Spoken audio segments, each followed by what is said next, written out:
Boa tarde, colegas. Continuando aqui com as nossas leituras, tá? Nós vamos falar agora do livro de Bonetti, Lindomar Wesley Bonetti. Não sei se eu estou pronunciando o nome do autor corretamente. Ele fala no texto vicissitudes da educação inclusiva, né? O que seriam vicissitudes? Seriam mudanças, né? Os percalços por onde passa a educação inclusiva. Então, nesse texto aqui, eu vou usar o meu próprio mapa mental que eu fiz, né? Enquanto eu estava fazendo a leitura, eu vou compartilhar aqui alguns tópicos que eu achei relevante, né? Pra gente que vai participar da seleção do Profei. Então, lá no edital tem falando que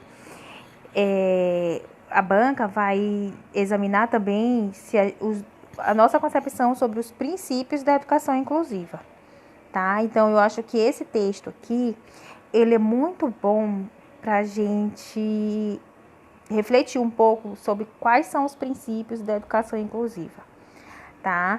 Então, no começo do texto, o autor, ele dá uma definição do que seria educação inclusiva, tá? Vamos ler. Seria o discurso que associa a ação educativa à devolução das condições de cidadania à pessoa ou ao grupo social cujo acesso à educação, ao trabalho, etc., é atribuído devido à sua condição social. Então, a pesquisa, né, do Bonetti,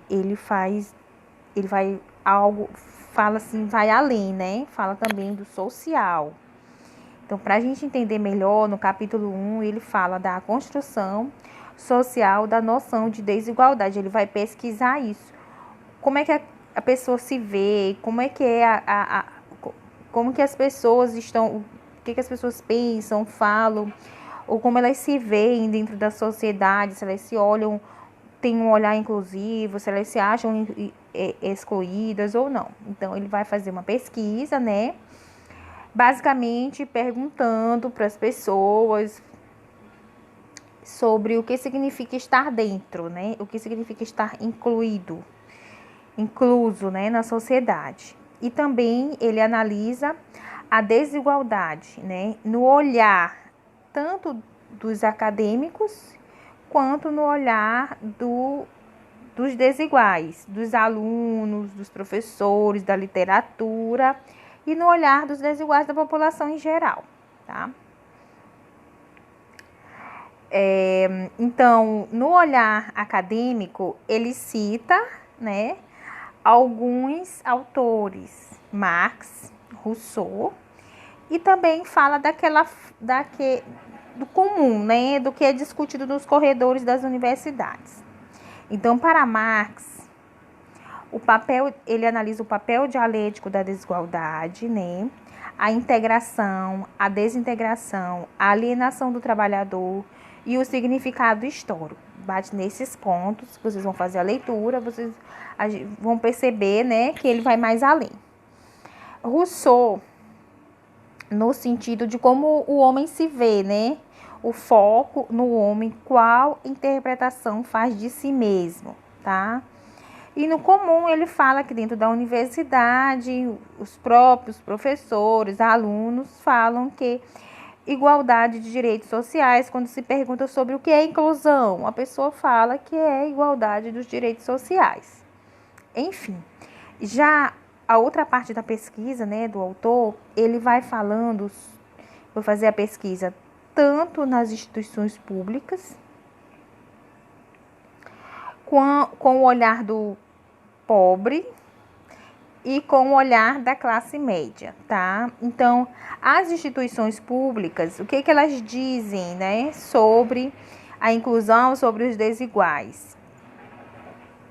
Quando elas vão fazer essa pesquisa, ele se dá conta, né, ele vê que as instituições públicas, o IBGE, por exemplo, ele só vê o resultado do serviço social, só analisa isso. No olhar do pobre, quem é pobre é aquele que não tem nenhuma ocupação, que não trabalha. pode ser até um trabalho informal, como ele deu o exemplo do franelinha, mas é um trabalho. Então, a pessoa que não é pobre é aquela que trabalha, no olhar do pobre. No olhar da classe média, já o pobre é aquele do poder, né, que não tem o poder de compra. São os comerciantes, quem trabalha no comércio, os profissionais liberais, né, vamos supor, uma pessoa que não tem um emprego fixo, né, não é um servidor público. Então, para a classe média, o pobre, o excluído, é esse que não tem poder de compra ou que é um profissional liberal, tá? Ele também fala da cultura de pobre, né? Coloquei bem aqui, fala da cultura de pobre, né? Então, dentro dessa pesquisa, que ele vai analisar tanto no olhar do acadêmico quanto no olhar dos desiguais, tem uma parte importante que fala da identidade de legitimação. Ela é introduzida pelas instituições dominantes da sociedade com o objetivo de racionalizar a sua dominação sobre os atores sociais. Essa parte aqui é importante quando a gente for falar dos princípios da inclusão escolar, da inclusão social. Através dessa identidade de legitimação, né, há uma valorização real e simbólica dos bens sociais, normalmente em poder da classe dominante. Então, é bom a gente dar uma analisada nesse sistema de como acontece essa legitimação, né, simbólica e real do que é socialmente tido como inclusão, como estar incluído, estar dentro ou estar fora, né? E como é que funciona, qual é o mecanismo que acontece através de uma legitimação simbólica imposta por quem? Pelas próprias instituições dominantes, né? Eu não vou me estender para não cometer erros, né? Porque no texto também eu li e reli várias vezes, mas ele deixa sempre, né, só nessa parte de legitimação, falando da instituição, né, mas aí a gente tira vamos fazer as nossas reflexões, né. No segundo tópico, no segundo item do texto, né, ele vai falar dos tropeços teóricos e metodológicos da educação inclusiva. A inclusão e a exclusão social, ele fala do que seria, né? A falta de gozo dos direitos à cidadania, a exclusão não é arbitrária nem acidental. Ela emana de razões proclamadas, tá? Bem, eu estava entendendo o que eu estava escrevendo. Ela emana de razões proclamadas. Daí você pode também estar vendo que seriam os princípios da inclusão, né, escolar. O cidadão, ele é excluído porque ele não trabalhou, porque ele não se esforçou, ou seriam razões proclamadas, ou seria já uma legitimação institucional, alicerçada pela diferença de classes, né, através da violência simbólica, enfim, né. Ele também vai falando da cidadania, do termo cidadania. Exclusão social começa na esfera produtiva e vai até a exclusão da cidadania, configurando aí uma trajetória de perdas, né? A dimensão ideológica do conhecimento, o repasse, né, e a igualdade social. Ele fala desses 3 pontos importantes para falar dos tropeços, né, teóricos e metodológicos, nesses percalços da educação inclusiva, né, que às vezes a gente confunde inclusão com exclusão, né?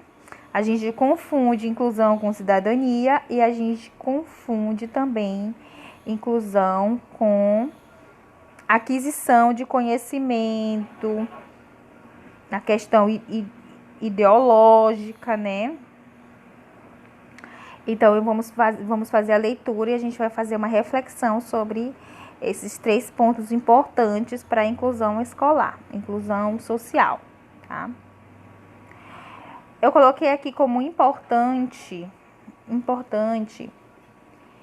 essa leitura, né? Se o professor não tem leituras, tal como essa do Bonetti, a exclusão social passa despercebida no ambiente escolar. Se a gente não tiver bem definido na nossa cabecinha de docente o que é inclusão escolar, o que é cidadania, o que é aquisição de conhecimento, o que é participação do conhecimento, a gente pode estar se deparando com situações, né, de inclusão e aquilo passar despercebido no nosso dia a dia e até a gente pode até estar se aliando ou contribuindo cada vez mais para a exclusão, tá? A conclusão do texto, né? Incluir, inserir por via de um procedimento administrativo e legal. Mas deve-se ter a apropriação do conhecimento para ter inclusão.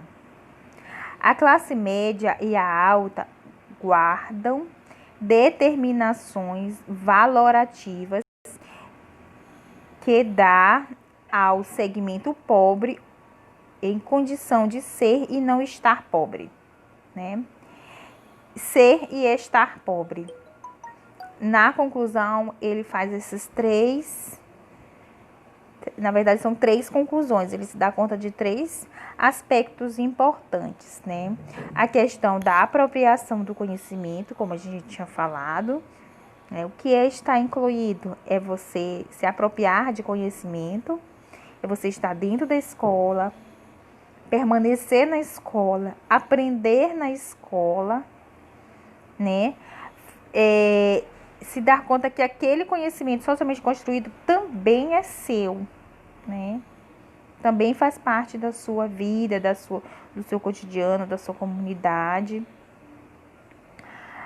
E a questão do ser e do estar pobre, né? Que é a questão da legitimação das instituições que acabam, né, inculcando nas pessoas se ele está pobre ou se ele é pobre, né? A classe média e a alta guardam determinações valorativas. Isso é importante, né? A gente se dar conta disso, que a classe média, ela acaba legitimando isso, né? A questão da inclusão social e da exclusão social. Bom, é isso. Espero que tenham gostado. Esse texto aqui, ele requer mais de uma leitura, bastante reflexão e muito cuidado, né? Como vocês viram aqui, tô tendo muito cuidado na hora de explanar ele para não cometer erros teóricos, tá? Porque eles citam outros autores que são bem complexos, né? Como Marx, como Rousseau, fala de legitimação, de identidade. Então, isso é importante, a gente tem que ter outras leituras para poder entender esse livro das vicissitudes da educação inclusiva.